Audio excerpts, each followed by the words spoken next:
Hello students, आप सबका एक बार फिर से स्वागत है आपके अपने YouTube चैनल पे। और जैसा आप सभी जानते हैं, अपनी चल रही है इम्पोर्टेंट क्वेश्चन सीरीज और उसी पे आगे बात करेंगे इस वीडियो के अंदर। अब तक आपको प्रोबेबिलिटी के ऊपर 2 वीडियो मिल चुके हैं, ठीक है। और आज अपना होगा पार्ट 3। उसमें जो पीछे जो 2 वीडियो आपको मिले हैं उनमें जो भी मुझे एक्स्ट्रा क्वेश्चन कवर करवाने थे वो मैंने वहां पे आपको करवा दिए हैं। और इस वीडियो में आगे मैं आपको जो मेरे पुराने वीडियो हैं वो एडिट करके यहाँ पे दे दूंगा। आपको कहीं नहीं जाना, यहीं रहना है और आगे इस वीडियो को कंटिन्यू पूरा देखना है। तो जितने वहां से लास्ट ईयर के जितने अच्छे क्वेश्चन होंगे वो मैं यहाँ पे रख दूंगा। कुछ क्वेश्चन जो मुझे हटाने हैं उनको मैं हटा दूंगा। तो आप एक चीज का विशेष ध्यान रखेंगे, स्टार्टिंग में आपको मल्टीपल चॉइस से रिलेटेड क्वेश्चन मिलेंगे जो अपने 3 क्वेश्चन आने हैं यहाँ पे। और फिल इन द ब्लैंक्स और वेरी शॉर्ट जो हैं वो क्वेश्चन भी आपको यहीं से मिलने हैं। आपका चाहे कोई क्वेश्चन मल्टीप्लीकेशन के नाम से हो रहा हो, चाहे वेरी शॉर्ट के नाम से हो रहा हो, कोई भी क्वेश्चन यहाँ पे अगर आपको इस वीडियो से रिलेटेड आगे जिसमें मिलता जाए वो कहीं भी पूछ सकता है। सेक्शन ए के अंदर मिलेगा, बस आप ये ध्यान रखें। आप ये ना सोचें कि सर ने तो एक भी फिल इन द ब्लैंक्स का करवाया नहीं। क्वेश्चन वही फिल इन द ब्लैंक्स के बनाने थे, तो मैंने क्या किया कि वही क्वेश्चन सेम रख लिया है। वो हो सकता है फिल इन द ब्लैंक्स में पूछे, हो सकता है आपसे वेरी शॉर्ट आंसर टाइप में पूछे, हो सकता है मल्टीपल चॉइस में। तो मल्टीपल चॉइस पे तो आपको लगभग क्वेश्चन मिल जाएंगे। तो मल्टीपल चॉइस वाला कोई फिल इन द ब्लैंक्स में भी आ सकता है और वेरी शॉर्ट में भी आ सकता है। तो वो आपको कंफ्यूज नहीं होना है, आपको बस ये क्वेश्चन जो मैं दे रहा हूं उनको रेडी करना है, ठीक है। ये आप विशेष ध्यान रखेंगे, जो क्वेश्चन आपको मिल रहे हैं उनको अच्छे से आप रेडी कर देंगे। तो आगे का जो पार्ट है वो आप देखेंगे मेरे इस वीडियो से। तो करते हैं आज का वीडियो स्टार्ट। और आज का जो अपना पहला क्वेश्चन है वो है क्वेश्चन नंबर 6, क्योंकि हमने 5 तक कवर कर लिए थे। लास्ट वीडियो के अंदर हमने क्वेश्चन नंबर 5 कवर कर लिए थे और सेक्शन बी के जितने भी अच्छे क्वेश्चंस बचे हुए हैं वो आज हम इस वीडियो के अंदर कवर करेंगे। और क्वेश्चन नंबर 6 आपकी स्क्रीन पे आ चुका है और कह रहा है कि एक पासे को 6 बार उछालने पर, पासे को कितनी बार उछाल रहे हैं? 6 बार। अधिकतम 2 बार 6 आने की प्रायिकता ज्ञात कीजिए। Find the probability of throwing at most 6 in 6 throw of a single die या सिंगल डाइस। तो मैंने कहा था कि जब भी कॉइन या डाइस को एक से ज्यादा बार थ्रो किया जा रहा है, 2 बार, 5 बार, 100 बार, 1000 बार, तो हमेशा आपको क्या यूज करना चाहिए? बाइनोमियल डिस्ट्रीब्यूशन का फॉर्मूला यूज करना चाहिए, ठीक है। तो आपका क्वेश्चन कौन से मेथड पे होगा? बाइनोमियल डिस्ट्रीब्यूशन पे, एक्सरसाइज जो आपकी 13.5 के ऊपर। और मैंने ये भी बताया था लास्ट वीडियो में, अगला डाइस को चाहे 5 टाइम थ्रो करवाए, हम जो रिजल्ट पी और क्यू के निकालते हैं, जिनको हम प्रोबेबिलिटी ऑफ सक्सेस और क्यू को प्रोबेबिलिटी ऑफ अनसक्सेस की बात करते हैं, वो हमेशा 1 थ्रो के अकॉर्डिंग हम सोल्व करेंगे। और हमसे क्या चाहता है? At most 6। तो हम सक्सेस किसको बोलेंगे? तो यहां पे जो आप P डिनोट करने वाले हो, लेट P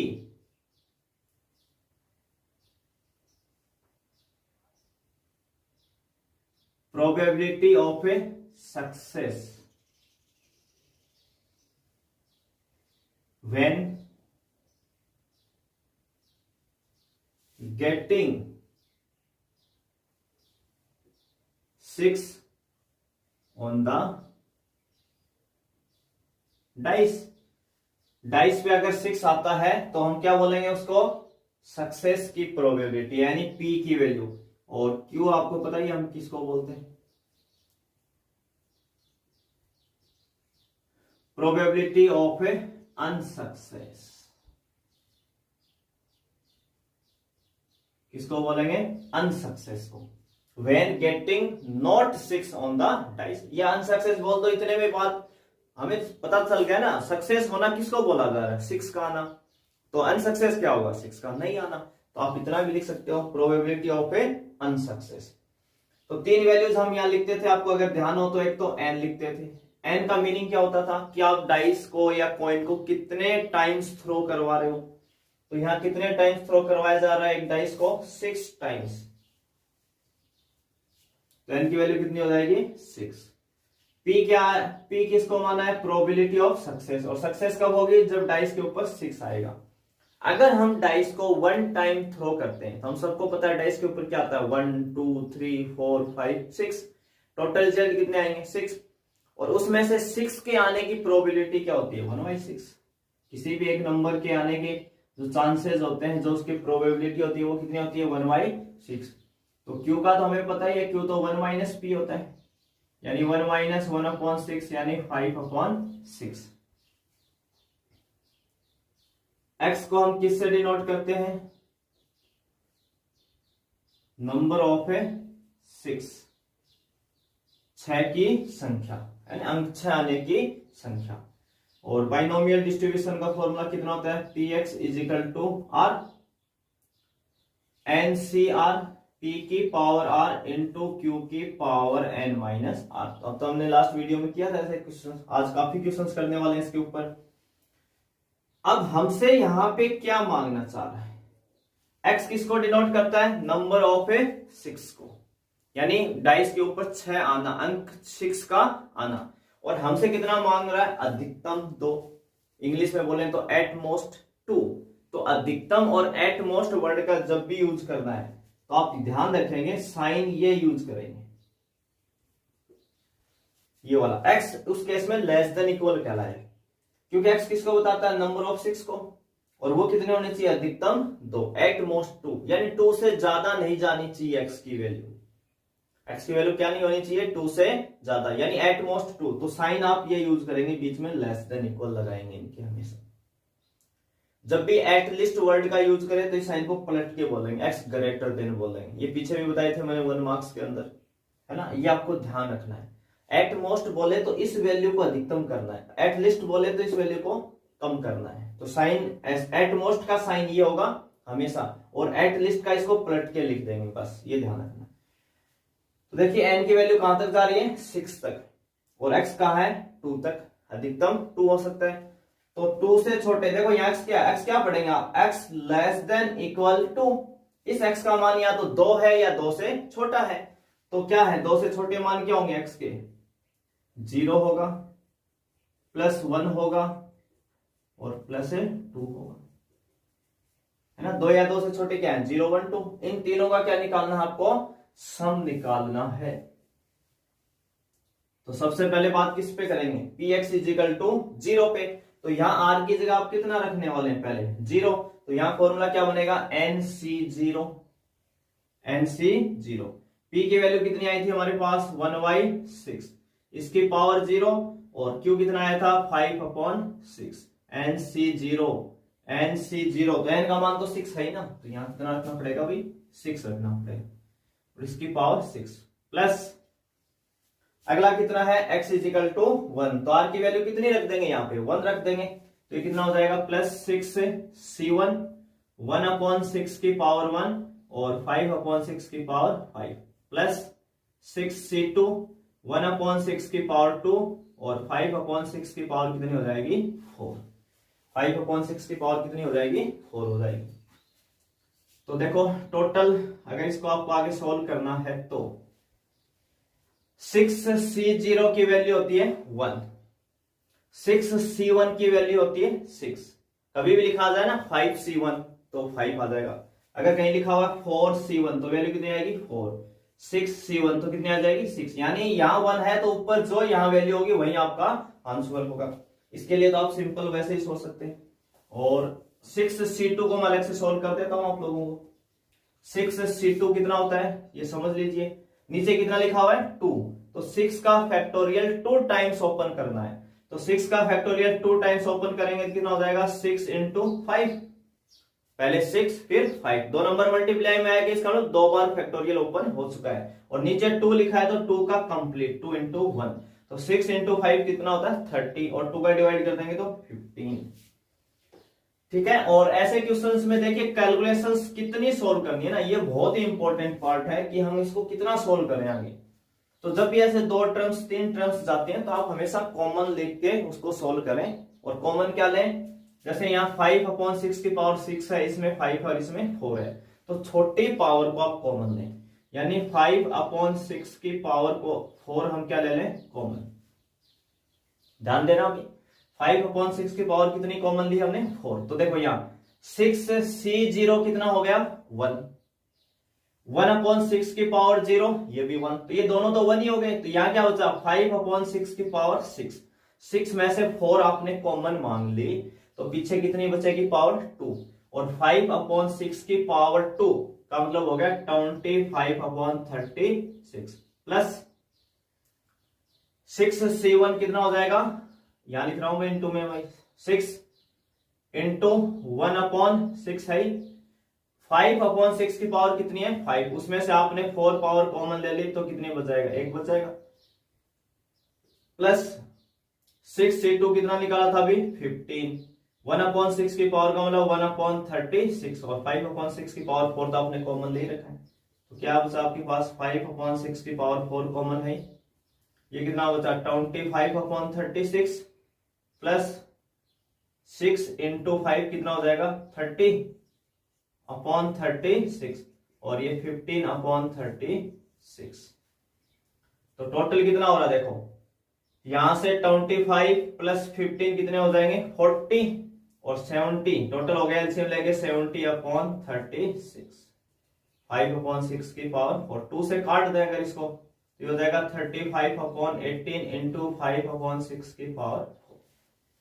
ठीक है, तो ये कैलकुलेशन आप कर सकते हैं, ऐसी कोई दिक्कत नहीं है, इतना तो आपको आता ही है। हाँ, इनको ओपन ढंग से कर लें, और कॉमन हमेशा छोटी पावर लें, बस ये आपको जरूर ध्यान रखना है। ठीक है, तो करते हैं इसमें नेक्स्ट क्वेश्चन। इसी से मिलता जुलता है अगला भी, तो मैं काफी कोई ज्यादा चेंज करूंगा नहीं, इसी के अंदर उसमें थोड़ा सा करेक्शन कर देते हैं, बस हमें समझना है चीजों को। अगला जो है वो है क्वेश्चन नंबर 7। कौन सा है, क्वेश्चन नंबर 7। इसमें कह रहा है आपको कि एक पासे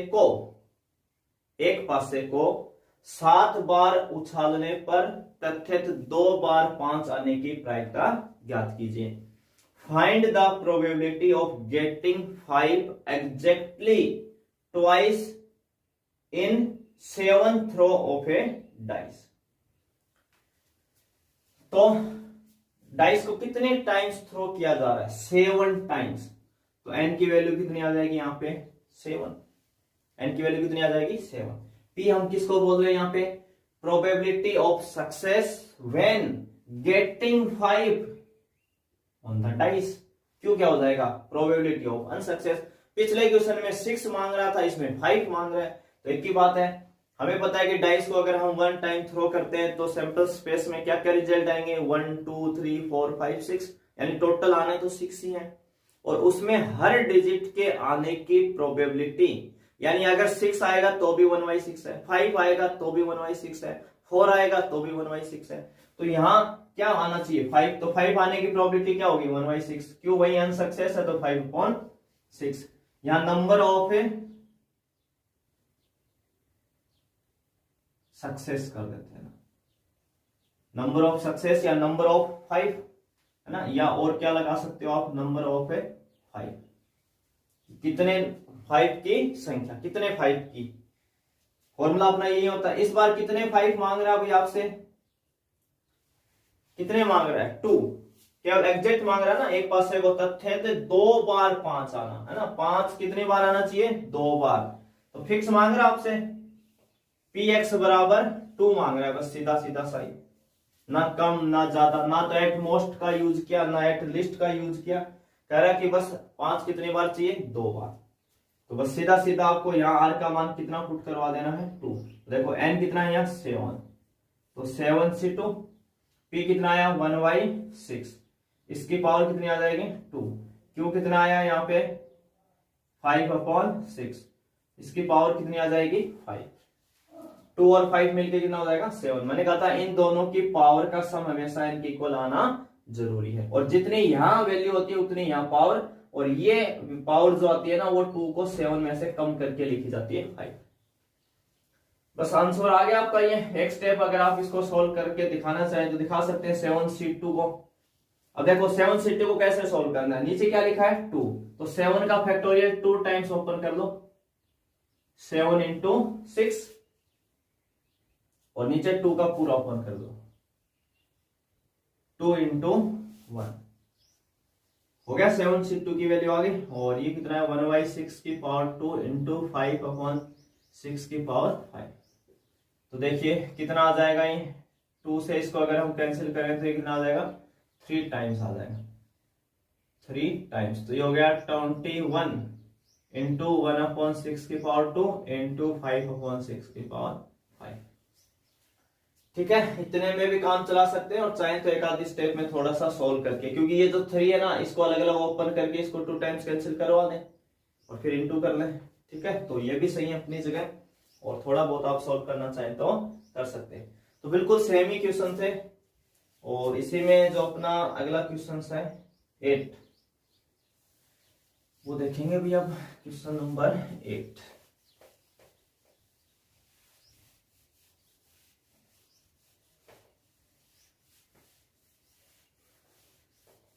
और क्वेश्चन नंबर 8 है वो बोर्ड में क्वेश्चंस पूछा जा चुका है, तो वो भी आप देख लेंगे कि बोर्ड कहाँ कहाँ से कैसे कैसे क्वेश्चंस उठाता है।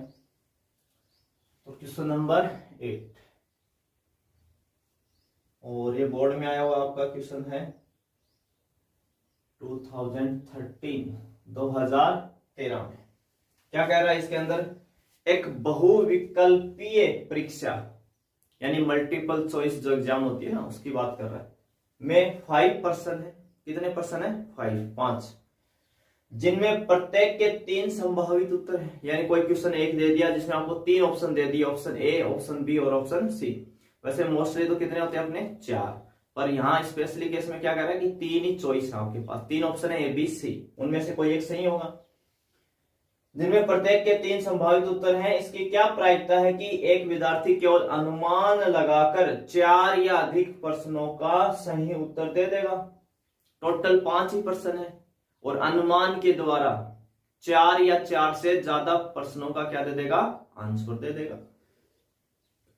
On A multiple choice examination with 3 possible answer for each question, each of the 5 question, what is the probability that a candidate would get 4 or more correct answer just by guessing?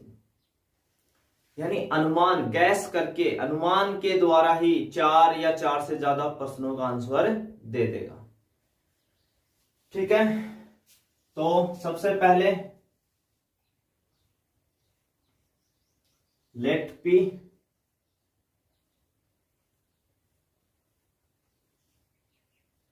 probability of a success when student give right answer, when student give right answer या correct answer.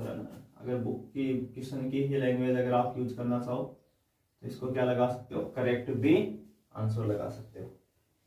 और क्यों अपना वही होता है probability of unsuccess, probability of unsuccess, है ना, सही आंसर नहीं देना। तो देखिए यहाँ पे n क्या होगा, अब यहाँ तो कॉइन भी नहीं है सर, डाइस वाली बात भी नहीं है, वहां तो पता कर लेते थे कि कितने टाइम्स थ्रो किया गया n की वैल्यू। तो देखिए यहाँ पे आपको कितने क्वेश्चंस गिवन है, 5 क्वेश्चंस गिवन है, कल को 10 क्वेश्चन गिवन हो सकते हैं, 20 क्वेश्चंस गिवन हो सकते हैं। तो जितने क्वेश्चंस आपको गिवन है वो आपकी n की वैल्यू होगी। तो n कितना हो गया यहाँ 5।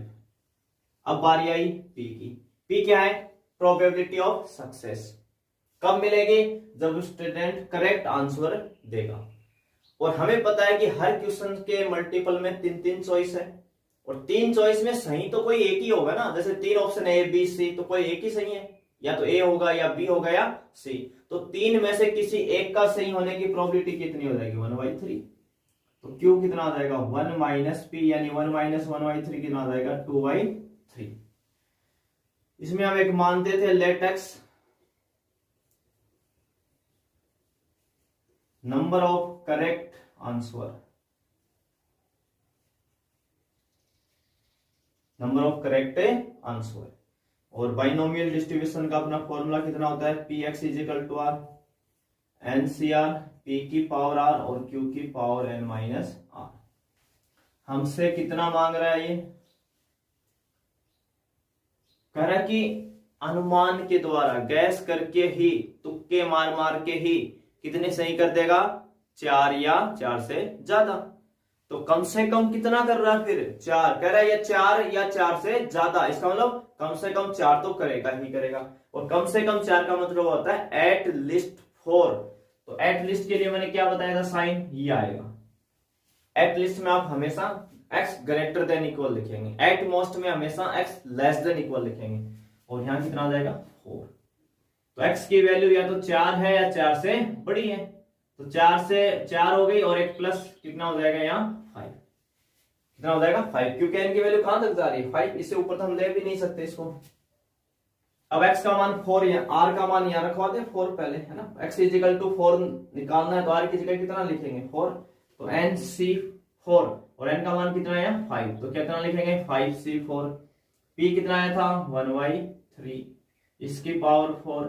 और q कितना आया था, 2/3, इसकी पावर आ गई 1। 5c5 अब 5 रख देंगे तो 1/3 की पावर कितनी हो जाएगी, 5। और 2/3 की पावर हो गई 0।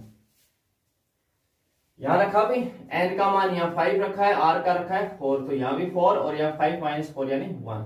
फिर यहाँ 5 और r का मान भी 5, तो 5c5 बोल देंगे। p की पावर 5 हो जाएगी, q की पावर 5 माइनस 5 यानी 0। फॉर्मूले में वैल्यू रखी है, कुछ भी नहीं किया। अब 2 पार्ट है तो वही अपन तो कॉमन लेंगे छोटी पावर को। तो 1/3 की पावर कितनी ले ली, 4। 1/3 की पावर कितनी ले ली, 4। तो यहां से क्या बच गया, 5c4 इंटू बच गया 2/3, है ना। इंटू में कौन बच गया इसके, 2/3। 5c5 होता है 1। एक तो 5c0 भी 1 होता है और 5c5 भी 1, तो इसको तो हटाओ। और 2/3 की पावर 0, ये भी 1, इसको भी हटाओ। 1/3 की पावर है 5, 5 में से 4 कॉमन ली तो एक 1/3 आपका अंदर बच जाएगा। अब इस चीज को आप अलग से समझिए कि 5c4 जो है, 5c4 जो है वो बराबर होता है 5c1 के। 5c4 किसके बराबर होता है, 5c1 के। देखो यहां जो वैल्यू है ना 4, इस 4 को 5 पे -1 करके यहां लिख दो 1, तो उसके बराबर देगा। यहां 1 है तो इस 1 को 5 में से कम कर दो, कितना आ जाएगा, 4। ये दोनों ही क्या होते हैं, बराबर। NCR है ना, ये प्रॉपर्टी होती है अपनी, NCR is equal to NCN minus R। कल को अगर कहीं लिखा है 7C3 तो ये किसके इक्वल होगा, 7C।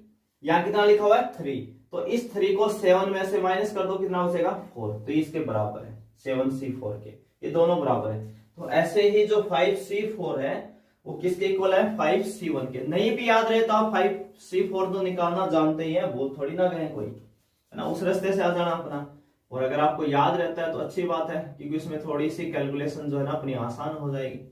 अब 5C1 तो यहाँ तो पावर 4 थी, 1/3 की पावर 4। 5C1 कितना होता है, 5 इंटू 2/3 प्लस 1/3। एलसीएम 3 आ जाएगा, तो 5 इंटू 2 10 प्लस 1 यानी 11/3 इंटू 1/3 की पावर 4। तो ये टोटल कितना हो जाएगा, 3 यहाँ है और यहां से 3 की पावर कितनी आएगी, 4, और एक ये 1, टोटल कितनी होगी, 5। 3 की पावर 5 हो जाएगा 243, है ना। कितना आ जाएगा, 243। ये आपका आ जाएगा आंसर। तो बोर्ड में आया हुआ क्वेश्चन है, इजी क्वेश्चन है। बस आपको एक P बोलना है, एक Q बोलना है, सब उसी टाइप के क्वेश्चन हैं। और आगे भी अगला जो 9 का क्वेश्चन है वो भी बोर्ड में आया हुआ क्वेश्चन है, और यही क्वेश्चन है, इसी टाइप का क्वेश्चन है फिर से।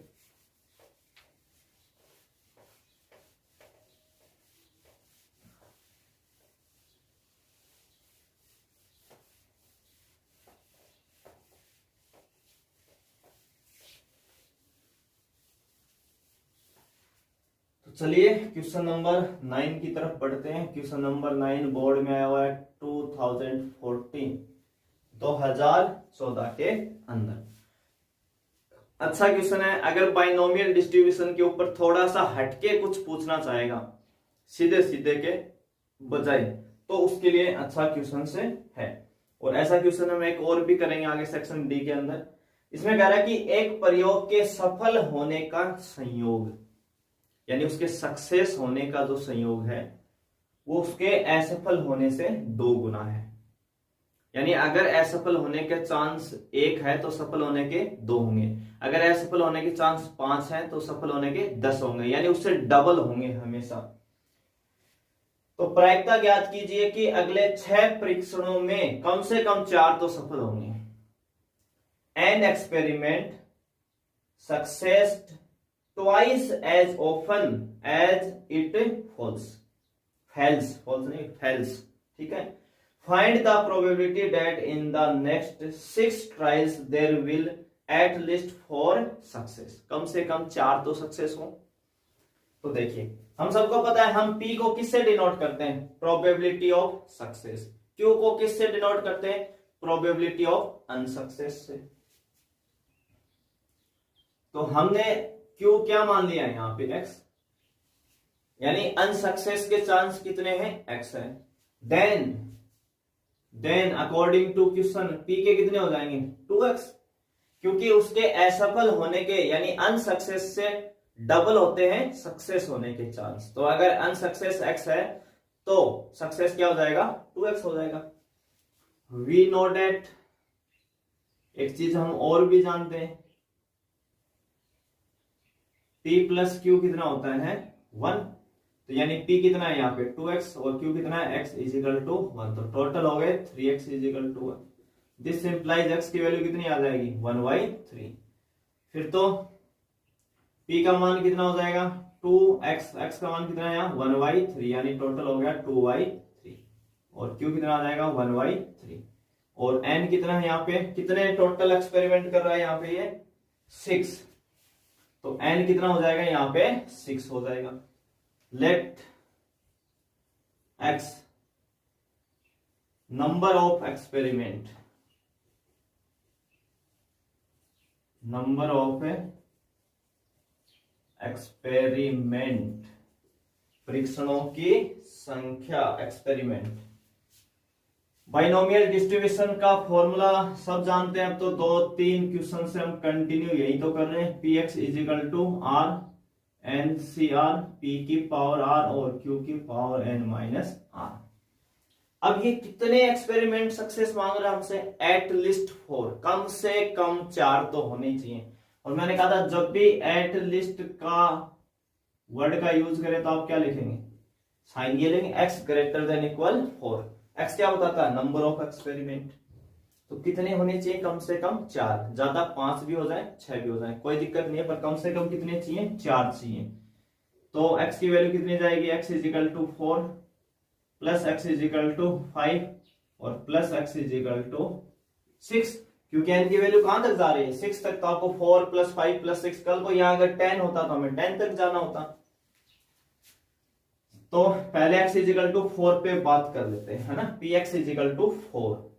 फॉर्मूला में n की वैल्यू कितनी है, यहाँ इस n की वैल्यू कितनी है 6, c r कितना रख रहे हैं 4, है ना, ये पहले ये वैल्यू लिख रहे हैं 4।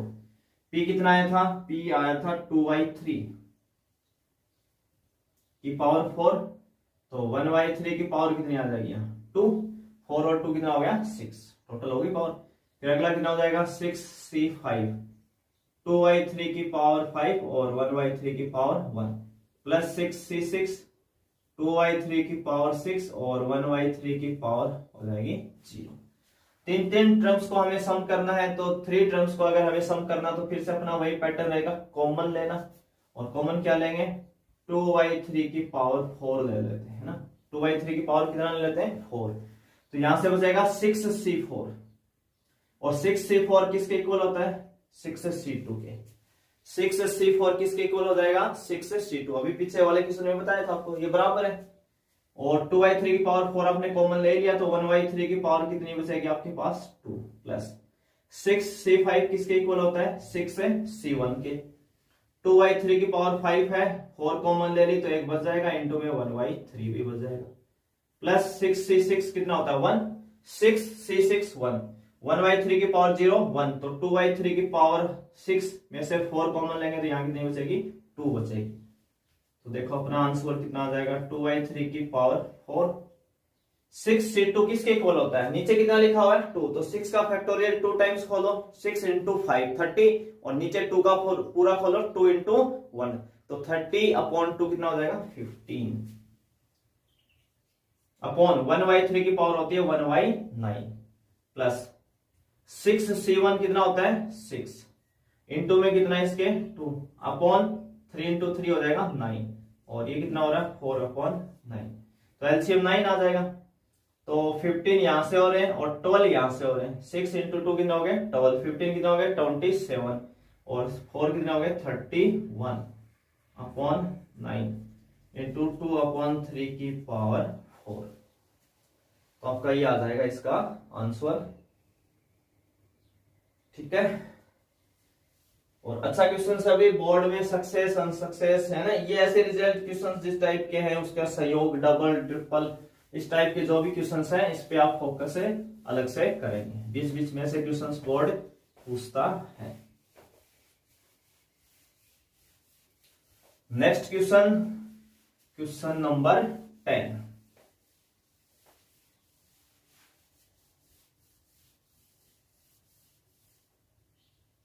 क्वेश्चन नंबर आपका जो है 10, और ये भी बोर्ड में पूछा हुआ अभी 2015 में क्या कह रहा है क्वेश्चन में, एक पासे को 2 बार उछाला गया है, यानी डाइस उसको 2 टाइम्स थ्रो किया गया है, और प्रकट हुई संख्याओं का योग 7 पाया गया है, यानी उसके ऊपर जो डिजिट आ रहे हैं जो नंबर्स आ रहे हैं उनका सम कितना है 7 है। संख्या 3 के न्यूनतम एक बार प्रकट होने की, यानी जो नंबर 3 है उसका कम से कम एटलीस्ट 1 टाइम्स क्या हो शो हो ऑन द डाइस। तो फाइंड एक बार प्रकट होने की सप्रतिबंध प्रायिकता ज्ञात कीजिए। अब देखिए इस क्वेश्चंस के अंदर है ना आपको सप्रतिबंध प्रायिकता वर्ड डायरेक्ट ही मिला हुआ है, तो कोई कंफ्यूजन होगी नहीं यहाँ पे तो स्पष्ट पता लग रहा है सप्रतिबंध प्रायिकता यानी कंडीशनल प्रोबेबिलिटी पूछ रहा है, या तो E/F या F/E निकालना है। 13.1 की एक्सरसाइज का क्वेश्चन हो गया। A dice is thrown twice and the sum of the number appearing is observed to be 7. Find the conditional probability that the number 3 has appeared at least 1. कम से कम 3 के एक बार आने की कंडीशनल प्रोबेबिलिटी बता दो क्या होगी। तो मैंने अभी लास्ट वीडियो में क्या कहा था कि अगर जिस इवेंट के साथ जिस घटना के साथ ये प्रोबेबिलिटी कंडीशन वर्ड यानी सप्रतिबंध प्रायिकता शब्द जिस इवेंट के साथ जुड़ा होगा उसको आप हमेशा क्या मान लेंगे ई मान लेंगे, और बची हुई इवेंट को क्या मान लेंगे एफ मान लेंगे। तो देखिए भाई हमें पता है डाइस को अगर हम 2 टाइम्स थ्रो करते हैं तो टोटल आउटकम्स सैंपल स्पेस के कितने होते हैं 36 होते हैं। लास्ट वीडियो में भी किया था 36 सीधा लिखा था, और आपको पता है 36 कौन से रिजल्ट होते हैं, तो बार बार डिस्कशन करने की जरूरत नहीं होनी चाहिए। और 36 टोटल रिजल्ट होंगे। लेट इवेंट ई माना घटना ई किसको मान लें नंबर 3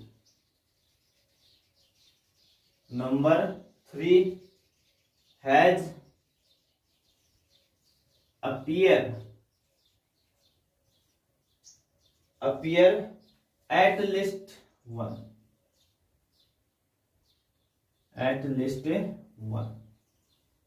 कम से कम एक बार 3 आना चाहिए डाइस के ऊपर, कम से कम एक बार 3 का आना। Number 3 has appear at least 1। तो देखो ई में कौन कौन से रिजल्ट आएंगे आपके पास 1 3, फिर 2 3, फिर 3 1, 3 2, 3 3, 3 4, 3 5 और 3 6, 4 3, 5 3 और 6 3। यहां पे देखिए 3 3 भी लिया है, 3 तो 2 बार आ गया इसमें, क्योंकि आपको क्या कह रहे हैं कम से कम एक बार तो आना ही चाहिए, 2 बार भी आए कोई दिक्कत ना है।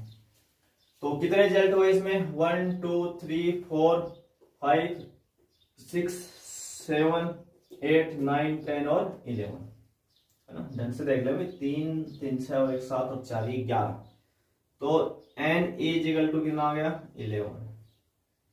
इसकी प्रोबेबिलिटी कितनी आ जाएगी p 11/36। लेट इवेंट f है ना, एक इवेंट और भी तो मानिए ना हमें f। तो f किसको दिया जाए भाई नाम, f हम किसको बोलेंगे, sum of the number, sum of the number on the dice is 7। यानी डाइस जो है उसके ऊपर जो नंबर्स हैं उनका सम कितना आना चाहिए 7 आना चाहिए। पांचों पे प्राप्त अंकों का योग 7 होना। तो ऐसे कौन से रिजल्ट हैं डाइस के ऊपर, 36 में से ऐसे रिजल्ट ढूंढने हैं जिनका सम कितना आ जाए 7। तो सबसे पहला मिलेगा आपको 1 6, 1 और 6 को ऐड करो 7 आ रहा है। फिर अगला क्या मिलेगा 2 5 मिलेगा। अगला क्या मिलेगा 3 4 मिलेगा। 3 4 7 हो गए ना। 4 3 मिलेगा। 5 2 मिलेगा और 6 1 1 2 3 4 5 6। तो ऐसे कितने रिजल्ट होते हैं, केवल 6 है।